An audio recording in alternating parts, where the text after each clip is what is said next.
الحمد لله وكفى وسلام على عباده الذين اصطفى أما بعد فأعوذ بالله من الشيطان الرجيم بسم الله الرحمن الرحيم ما لكم لا ترجون لله وقارا وقد خلقكم أطوارا ألم تروا كيف خلق الله سبع سماوات طباقا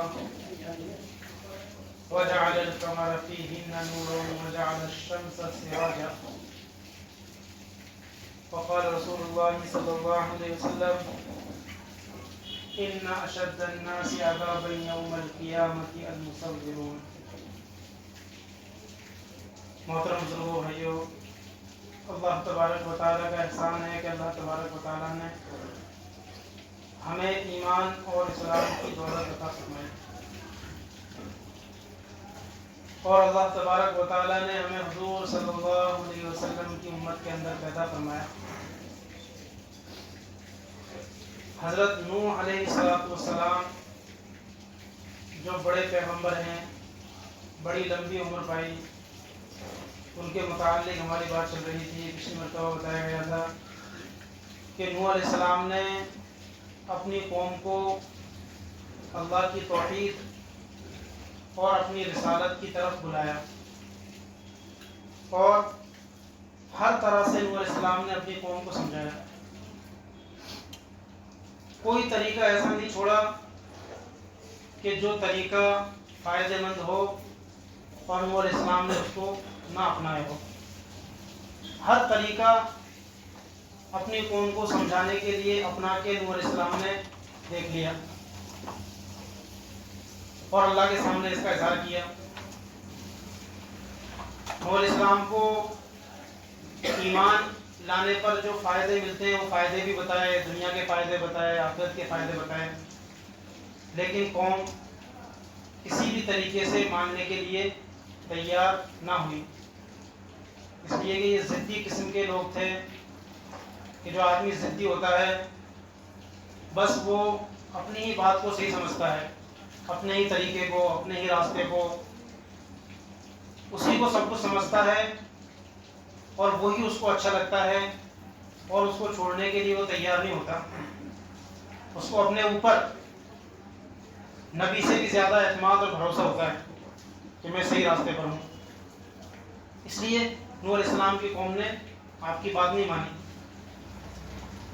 تو نوح علیہ السلام نے پھر افسوس کا اظہار کیا اور کہا ما لکم لا ترجون للہ وقارا، کہ تمہیں کیا ہو گیا کہ تم اللہ کی بڑائی کا یقین نہیں رکھتے، اللہ کی بڑائی کا تمہیں یقین نہیں ہے، اللہ کی بڑائی کا تمہیں اعتقاد نہیں ہے، اور اللہ کی بڑائی کی تمہیں امید نہیں ہے۔ اس سے پہلے اللہ کے احسانات بتائے، اللہ کے انعامات بتائے، اور پھر کہا کہ جو ذات اتنی بڑی طاقتور ہے تمہیں اس کی بڑائی کا ذرہ برابر یقین نہیں ہے، اور پھر آگے اور احسانات بتائے۔ وقد خلقکم اطوارا، حالانکہ اسی اللہ نے تم کو مختلف طرح سے پیدا کیا،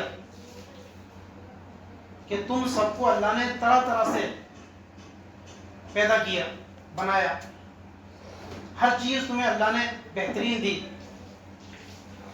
اسی اللہ کی بڑائی کا تمہیں یقین نہیں ہے، اسی اللہ کی بڑائی کا تم اعتقاد نہیں رکھتے جس اللہ نے تم کو مختلف طرح سے پیدا کیا۔ أَلَمْ تَرَوْا كَيْفَ خَلَقَ اللَّهُ سَبْعَ سَمَاوَاتٍ طِبَاقًا، اور فرمایا کہ کیا تم اس بات کو نہیں دیکھتے کہ اس نے ساتوں آسمان کو اوپر تلے بنایا، اوپر نیچے 7 آسمان جس اللہ نے بنائے وہ کتنی بڑی قدرت والا ہوگا، وہ کتنی بڑی طاقت کا مالک ہوگا، اور تم اس پر اعتقاد نہیں رکھتے، تم اس کی باتوں پر یقین نہیں کرتے۔ اور صرف آسمان ہی نہیں بنائے، آسمانوں کے اندر تمہاری ضرورت کی اور چیزیں بھی رکھی۔ کیا؟ وَجَعَلَ الْقَمَرَ فِيهِنَّ نُورًا، ان آسمانوں کے اندر اللہ نے چاند کو چمکتا ہوا نور بنایا، چمکتا ہوا روشن بہترین قسم کا نور اللہ نے ان آسمانوں کے اندر رکھا، جس سے ہم سب فائدہ اٹھاتے ہیں، ہم اپنی آنکھوں سے اس کو دیکھتے ہیں۔ وَجَعَلَ الْقَمَرَ فِيهِنَّ نُورًا وَجَعَلَ الشَّمْسَ سِرَاجًا، اور ان آسمانوں کے اندر سورج کو چراغ بنایا، جس طریقے سے ہم اپنے رات کی تاریکی کو، رات کی اندھیری کو دور کرنے کے لیے ایک معمولی سا چراغ جلاتے ہیں جس سے تھوڑی سی جگہ روشنی ہوتی ہے۔ ہر ایک آدمی کو اپنی رات کی اندھیری دور کرنے کے لیے چراغ جلانا پڑتا ہے۔ وہ ذات کیسی ہے جس نے ایک ہی چراغ کے ذریعے پوری دنیا کو روشن کر دیا، تو وہ ذات کتنی بڑی ہوگی، اور تمہیں اس کی باتوں پر یقین نہیں ہے، تم اس کی طاقت کو سمجھتے ہی نہیں، تمہیں اس کی باتوں پر بھروسہ ہی نہیں ہے، تم اس کی طاقت پر یقین ہی نہیں کرتے۔ تو یہ کائنات کے اندر اللہ نے جو انسانوں پر احسانات کیے، جو اللہ کی قدرت کو پہچاننے کی نشانیاں ہیں بڑی بڑی، ان کو دیکھ کر ہر عقل مند آدمی پہچان سکتا ہے کہ ان آسمان و زمین کے نظام کو چلانے والا یہ کوئی ایک ہے، اور ہمیں اسی کی عبادت کرنی چاہیے۔ لیکن تمہاری بات سمجھ میں نہیں آ رہی۔ اور پھر اللہ تعالیٰ نے حضرت نوح علیہ السلام کو اور باتیں بتائی۔ نوح علیہ السلام نے اپنی قوم کو اور ایسے احسانات گنائے۔ چلو یہ تو دور ہے، انسان کو نظر تو آتے ہیں، لیکن انسان سوچتا ہے کہ تو ہم سے بہت دور ہے آسمان اور چاند سورج۔ تو نوح علیہ السلام نے فرمایا واللہ انبتکم من الارض نباتا، اللہ نے تم کو زمین سے بہترین طریقے سے پیدا کیا، یعنی تمہاری ضرورت کی چیزیں اللہ نے زمین سے پیدا کی۔ انسان کو زمین سے بنایا، یعنی انسان جن چیزوں کو کھا کر زندہ رہتا ہے وہ تمام چیزیں زمین سے نکلتی ہیں۔ تو تمہاری پیدائش کا کتنا بہترین انتظام اس نے کیا، کتنے عجیب طریقے سے زمین کے اندر سے تمہیں اگایا۔ کیا فرمایا نبی علیہ السلام نے کہ زمین سے تم کو اگایا۔ انسان کو زمین سے نہیں اگایا، لیکن انسان جس چیزوں کی وجہ سے زندہ رہتا ہے وہ ساری چیزیں زمین سے اگتی ہیں۔ تو نبی علیہ السلام نے خود وہ احسانات ان کو بتائے کہ جن کو ہر آدمی محسوس کرتا ہے۔ تو فرمایا کہ جس اللہ نے تمہیں زمین سے پیدا کیا، تمہاری ضروریات کی چیزیں زمین سے نکالی، اور ثم یعیدکم فیہا، پھر وہ اللہ تم کو اسی زمین میں واپس لوٹا دے گا۔ یعنی آج تو جب تک تم زندہ ہو، تمہاری زندگی کے اسباب اور تمہارے زندہ رہنے کے جو ذریعے ہیں وہ زمین سے نکل رہے ہیں، اور ایک دن آئے گا کہ اللہ واپس تمہیں اسی زمین میں لوٹا دے گا۔ یعنی مرنے کے بعد تمہیں اسی زمین کے اندر، جس زمین سے آج تک تمہارے کھانے پینے کی چیزیں نکل رہی تھی، ایک دن اسی زمین کے اندر تمہیں اللہ دفن کر دے گا، تمہیں واپس اسی زمین کے اندر لوٹا دیا جائے گا۔ اور پھر تم کو اب ایسا بھی نہیں ہے کہ ہمیشہ مرنے کے بعد میں زمین میں دفن کر دیے گئے، اب کھیل ختم، اب کچھ نہیں ہے، کوئی حساب کتاب نہیں ہے، ایسا بھی نہیں ہے۔ وَيُخْرِجُكُمْ فِيهَا إِخْرَاجًا، اور پھر اسی زمین سے تم کو واپس نکالا جائے گا۔ دوبارہ قیامت کے بعد آخرت میں اسی زمین سے، اسی مٹی سے تم کو واپس زندہ کر کے کھڑا کیا جائے گا۔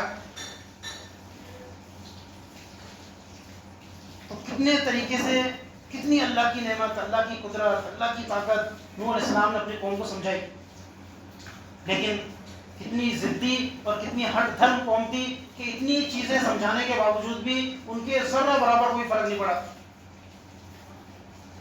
آگے نبی علیہ السلام نے فرمایا واللہ جعل لکم الارض بساطا، اللہ نے تمہارے لیے زمین کو بچھا دیا،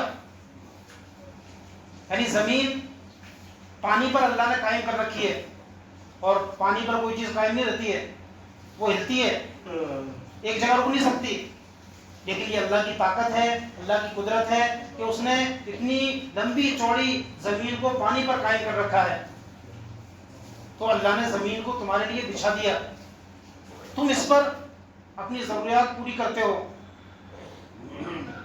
لِتَسْلُكُوا مِنْهَا سُبُلًا فِجَاجًا، تاکہ تم اس کے کشادہ راستوں میں چلو پھرو۔